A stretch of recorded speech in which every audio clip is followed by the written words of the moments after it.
Hello there, this is Ty the Movie Guy, and today we're going to do one of our end of the year traditions. Today we're going to rank all 8 MCU projects that came out this year. Fire, you son of a... Great power comes great responsibility. My brother and a sword! You do this all day. I am Iron Man. Why so serious? Now I am the comeback, the destroyer of worlds. And before we get started, I just wanted to clarify, I know usually in November I do top 10 most anticipated movies of like the following year, but for this year I thought I'd do a little switcheroo because, you know, we're getting no more MCU projects for this year, so I'm good to do a ranking, of course. And then also everyone knows 2026 is going to be a crazy year for movies. So what I thought I'd do is I think I'm going to put off the top 10 most anticipated movies video just because there's rumors of like lots of trailers for 2026 dropping next month in December. You know, like there could be a Doomsday trailer, there could be a Spider-Man trailer, there could be a Supergirl trailer. Like there's just a bunch of trailers that I'd like to watch prior to making that video so I could include the trailers in that video and get a better idea of like my feelings for the movie, and it might like shuffle around my thoughts on each movie. So with that said, let's get started. Coming in last place, we have Ironheart, and I and basically everyone else wasn't really excited at all for this series, and it doesn't really help the fact that Disney dropped 3 episodes one week and then 3 episodes the next week, basically just kind of like showing us that they really wanted to just sweep it under the rug, and you can see why. It's just really nothing of a series. I know I said a year ago that Agatha was kind of like one of the last series where it really felt like it was just kind of made for streaming, just made to fill out their streaming platform, and then they were hopefully going to be done with that and they're going to actually like make good content that leads to something eventually. But unfortunately, Ironheart also just felt like that, where it's just like they really just made it just for their streaming service, and it isn't going to really play a part in the bigger picture, and it doesn't really it just wasn't that good whatsoever. It only came out like a couple months ago, and I barely even remember what happened. I remember Riri makes some tech to steal some stuff, and she makes AI out of her dead friend, and she makes a deal with Mephisto and stuff, and that's all I really remember.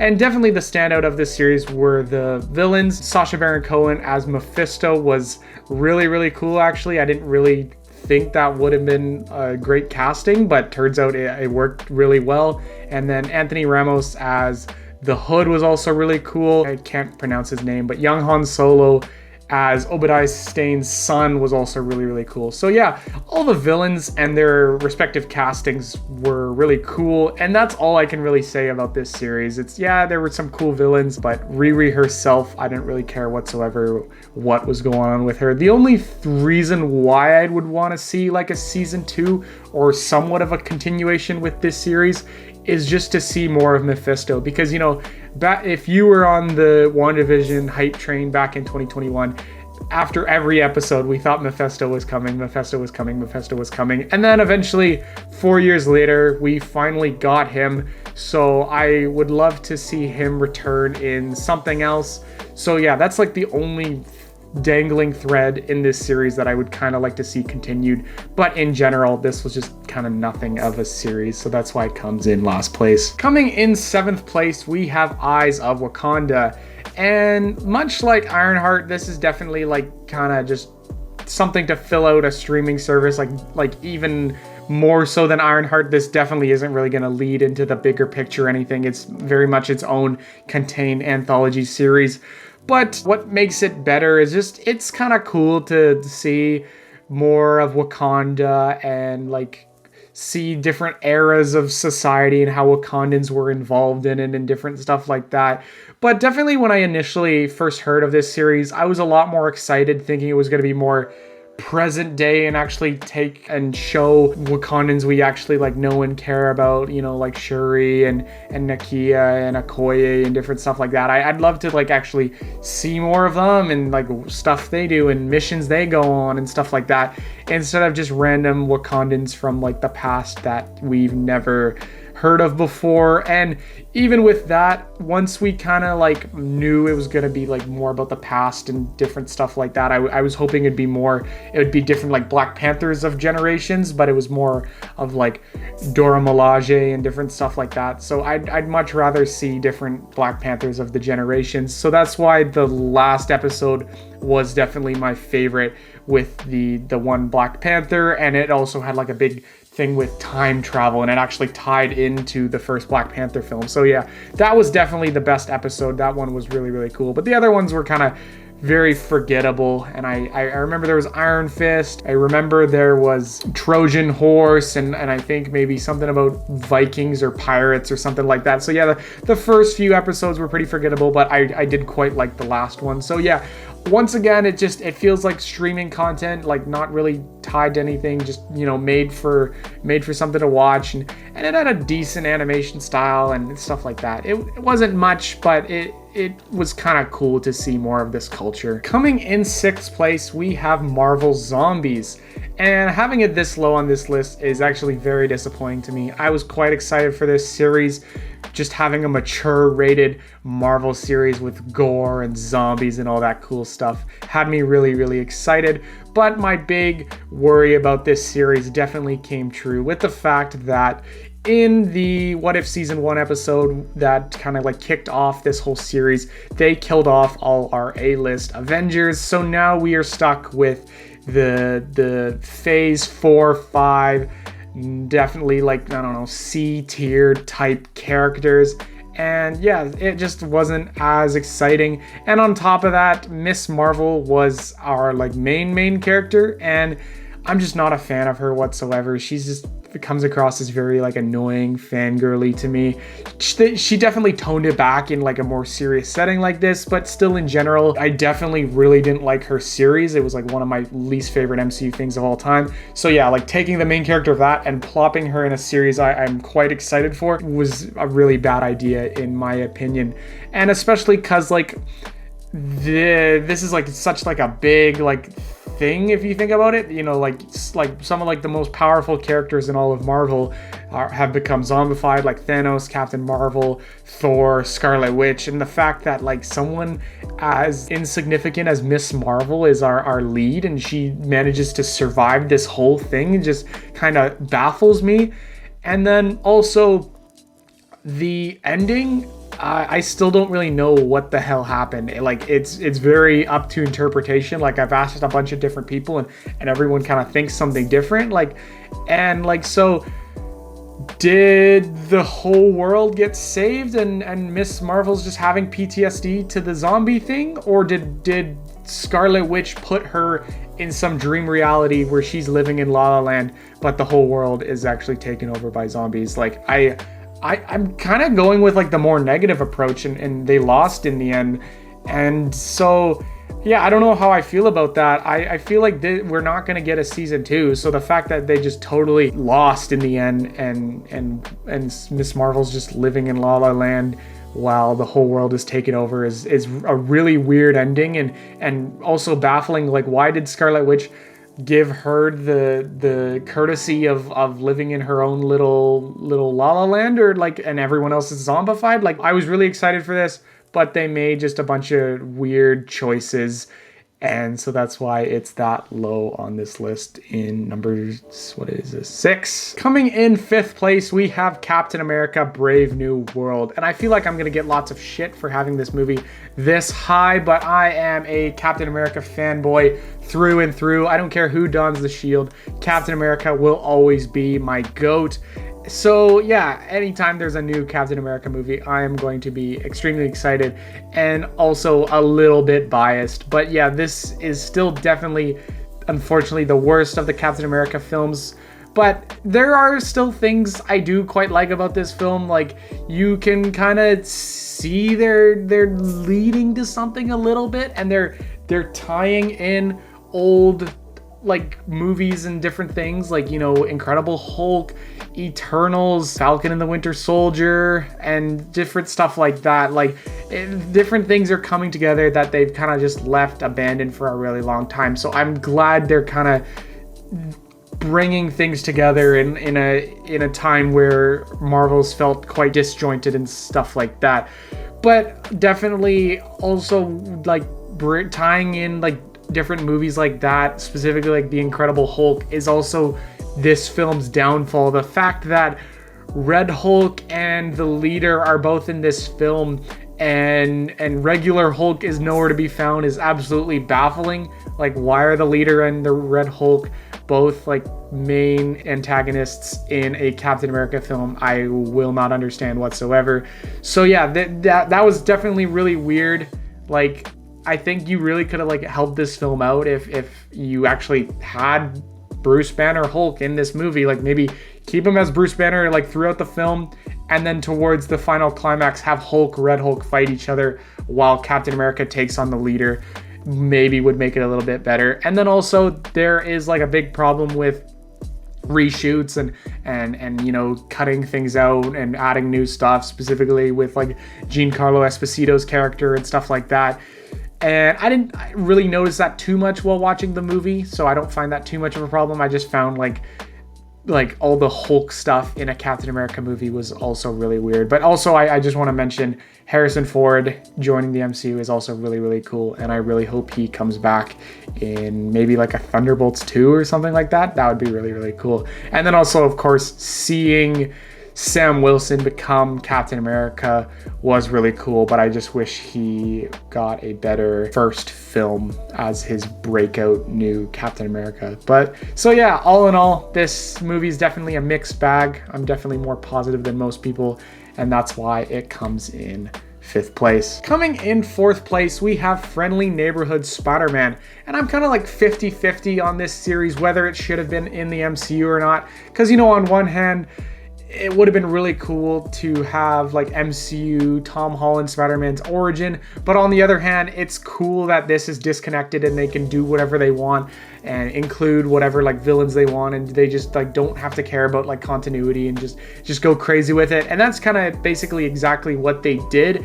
This is kind of like a what if episode as its own series. Like, what if Norman Osborn was Peter's mentor instead of Tony Stark? And I think that's a really cool idea, and they kind of did like the best they could with this whole concept. I just love like seeing different Spider-Man characters, you know, like Rhino, Scorpion, Tombstone, Norman Osborn, Doc Ock, all that cool stuff. And just specifically the standout was definitely Norman Osborn, played by Coleman Domingo. I think was really, really cool. And it's just kind of cool having the prior Spider-Man knowledge, knowing he's gonna become the Green Goblin eventually, and you're just like, oh. And I think there even was a scene where, like, I think a Green Goblin glider came to save Spider-Man one time, and that was also really cool. You're just like, oh, just like all the little Green Goblin teases.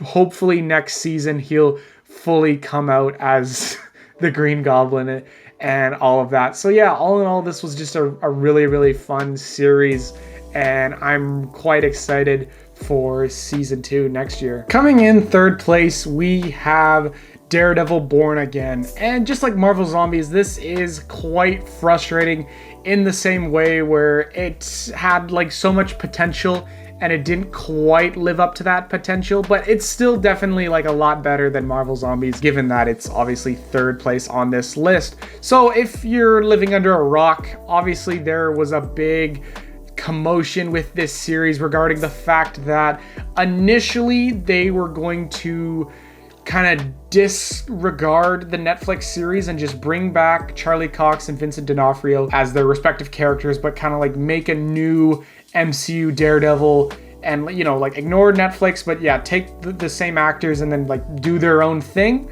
And then like thankfully they came to their senses and they're like, oh my god, that's a terrible idea. So what they did is they like chopped up bits of their shitty original series and then like filled it in with new episodes to connect it back into the Netflix series. So at times when they have new episodes that like tie back into the Netflix series, it's really, really good. Specifically the very first episode, and like the very first scene of the very first episode is just absolutely crazy. The way they killed Foggy like that, it was not what I was expecting.